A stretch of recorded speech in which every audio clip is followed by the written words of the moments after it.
got to a certain point where I thought I was untouchable by the police, and then I got done. I'm making plenty of money being a PT and coach, handing in my resignation, and it was probably one of the happiest days of my life. What makes you kind of proud and happy? When someone goes, bro, you changed my life. That really instills an importance in something that I've gone through in my life is able to change or help other people. I'm trying to put together a program that's affordable for them, almost in the sense of a jail style program.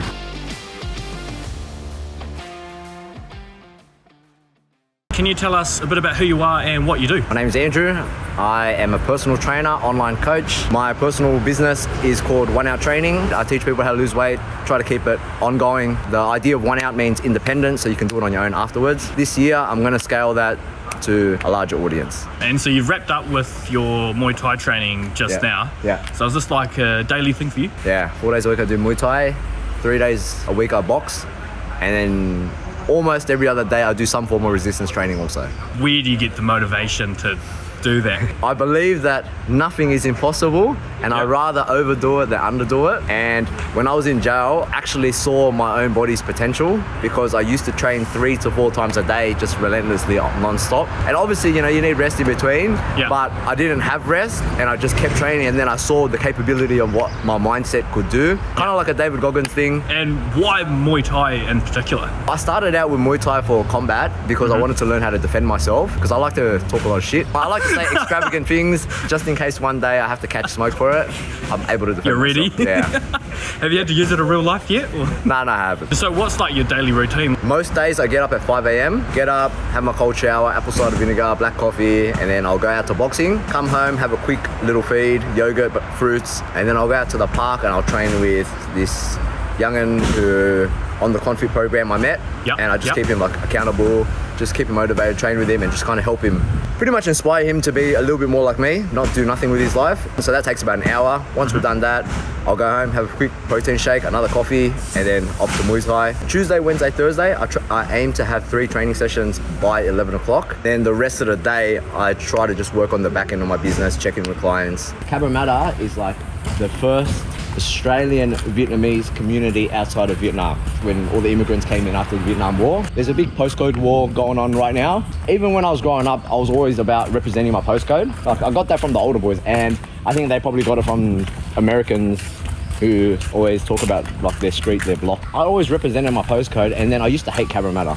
And then when I was in jail and I was locked up, my parents moved to Cabramatta.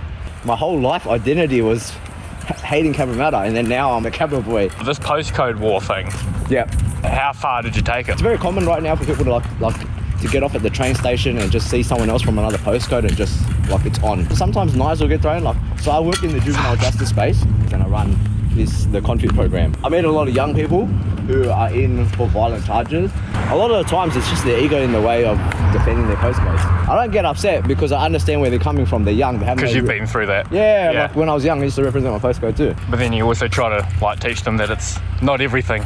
Oh yeah, 100%. If you ever hold the postcode thing too high in regard as one of your values in life, it's very small-minded because it limits you from connecting to other people outside of that postcode. What happens when a job opportunity comes from someone who's related to someone from another postcode? Where are we heading to right now?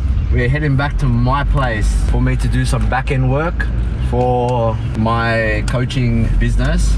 From this time onwards for the rest of the day, I either work on editing content or coaching programs or client check-ins, kind of like the boring stuff that no one wants to see but has to be done. Nothing exciting, but someone has to do it. Hopefully one day when I'm super rich, I got someone else to do it. You can pay someone else to do it, eh?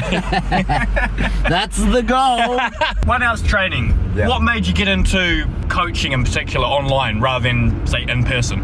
I started out as a face-to-face PT, and then COVID hit. I was like, man, I gotta make money, man. And then I realized that online coaching was the way to go, because through face-to-face PT, you could tell them, go home, eat this, eat that, later next week when you see them again, they haven't done it. There's no real system in place to keep them accountable. You can give them all the information, but if there's no system in place to help them get the results, they won't do it.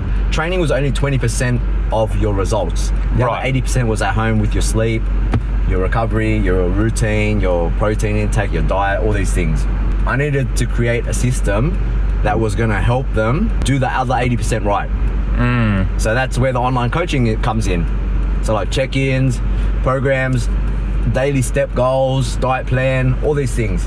Right, so how often are you in touch with these clients then? I always do one check-in call with them once a week. Every fortnight they'll come in for about 15 minutes for a measurement, and throughout the week I message them about 3 times. And so these clients, how did you find them initially? A lot of them just found me, and then when I was learning to build my business, I was learning to kind of just cold message people.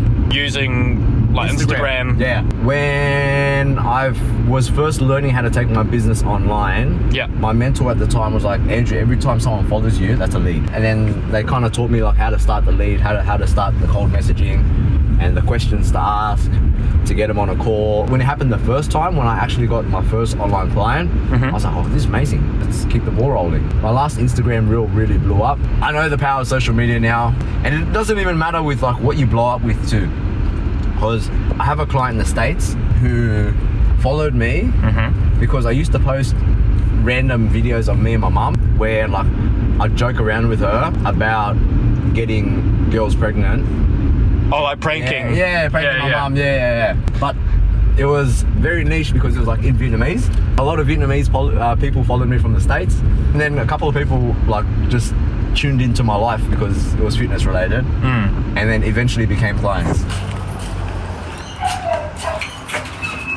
How long have you been doing 1 ounce training now? 4 or 5 years. I've been a PT for about 4 or 5 years. And as you said, the 1 ounce training that comes from your prison days. Yep, so when I was in jail, everyone knows that it's easy to train in a good group of boys. Like when you go to the gym, if you have a really good training partner, you're always going to excel, you're always going to progress, you're always going to grow. And I had a lot of good training partners when I was in jail, especially when I first started. But this is where everyone falls off, is knowing how to train when there's no one there to support you, no one there to motivate you, no one there to push you. And it's learning how to do it on your own. There was a point in my jail sentence where I knew that the boys that I was training with, it wasn't going to last forever. Eventually I'd have to move jails and go and start all over again and start training by myself. So because you did move to a few jails, didn't you? Yeah. You tend to move quite often. Right. And then the last jail that I was at before I got out, I was training pretty intense on my own. And I'm like, you know what, one day I got to show people how to do this.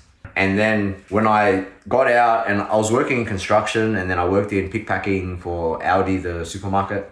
When I made the change, I really thought about like, what do I have to offer the world when it comes to personal training and fitness? And how do I differentiate myself from everyone else? And I was asking my friend about it, and my mate was like, but I don't know if it's a good idea to make the jump to being a personal trainer. If you're not already an established person in the industry, it's very hard to break into. It was a bit of doubt, and it kind of like put me down a little bit, but then I thought, you know what, I'll find a way to differentiate myself, really make what I do great, and I'll just persevere. I never held any resentment towards my friend, but it just kind of showed me that, there's always going to be people who put their doubt on you. You know, I've always been the riskier version. That's how I ended up in jail, you know, so I've always been like a risk taker. So you ended up in jail pushing risks with what, like drugs? Yeah, drugs, drug supply and all that. Like, if I ever was gonna like ask my mate to do drug dealing with me, he would need to like full assurance that he was never gonna get caught. Otherwise, not too risky. Yeah. Whereas me, I'm a risk taker. I'm like, I could do 4 years, I will, but I could also be super rich, so yeah. Do you think there was like an element of carelessness there? Yeah, 100%, 100%. It got to a certain point where I thought I was untouchable by the police. The police would never catch me. I got very careless, and somewhere along the way I did something stupid in public, and then I got done. And did you save any of the money? Bro, No?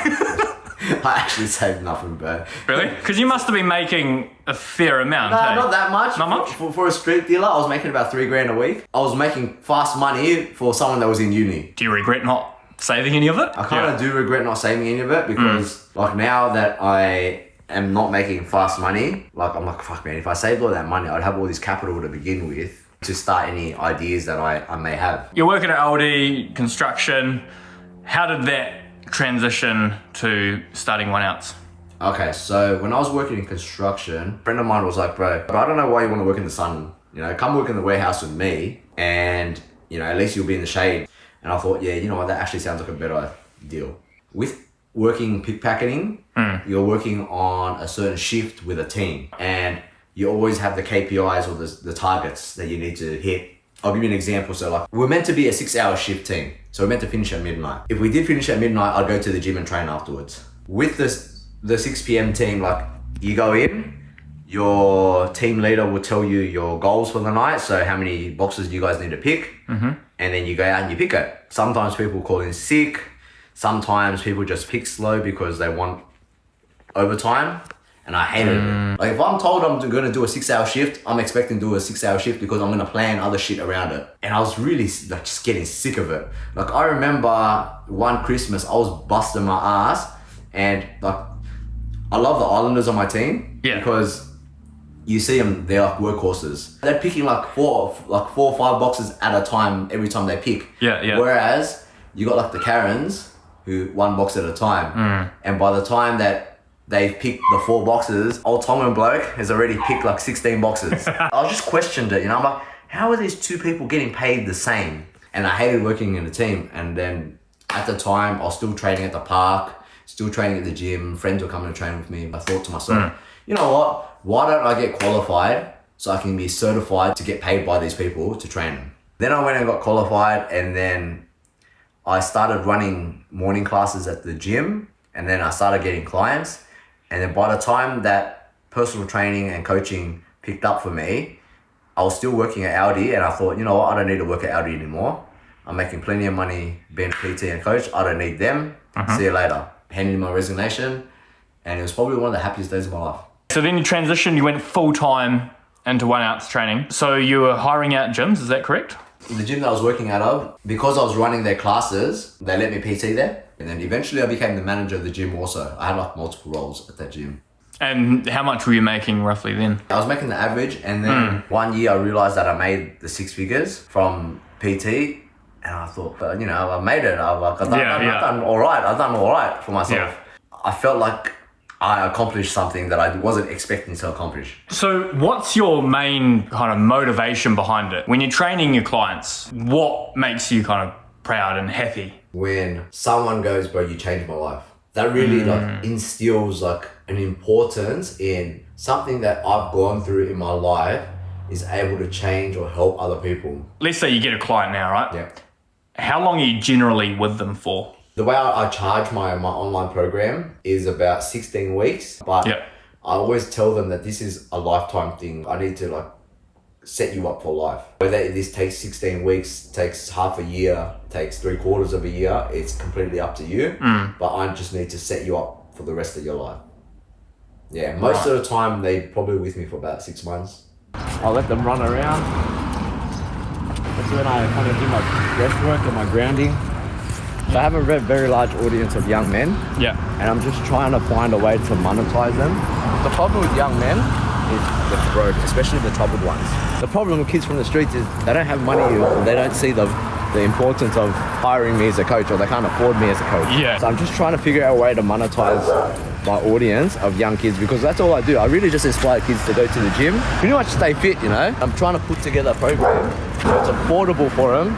And they can do it at the park and get results almost in the sense of a jail style program. My clientele is always 25 to 35 for online coaching. It's just unfortunate those are the only people who have money. Obviously your clients know that you're like an ex-felon and all that. Does that put them off in any way? You know what, I thought it did. When I first started being a PT, I thought it did, so I kind of just kept it.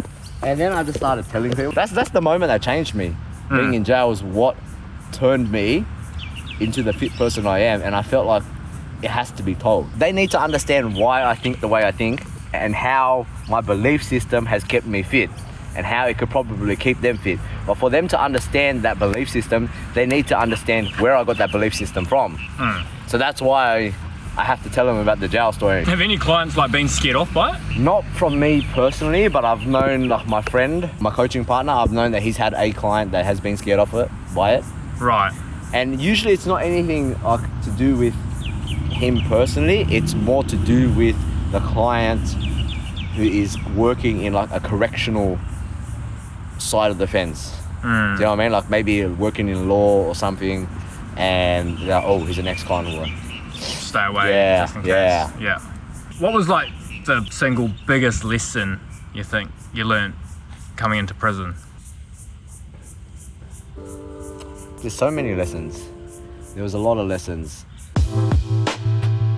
So pre-jail, I had a big ego, but I never proved my ego. I was just a bum who was just drug dealing. I thought I was like better than everyone because I was a drug dealer and I was making more money than them. It didn't show. The biggest spark, honestly, was Andrew Tate. When Andrew Tate popped on the scene, that gave me like an unbelievable amount of fire and discipline. Make it one day and I can show people this video too. I was grinding. You can make mistakes along the way and end up losing a couple of years of your life, but you can still turn it all around.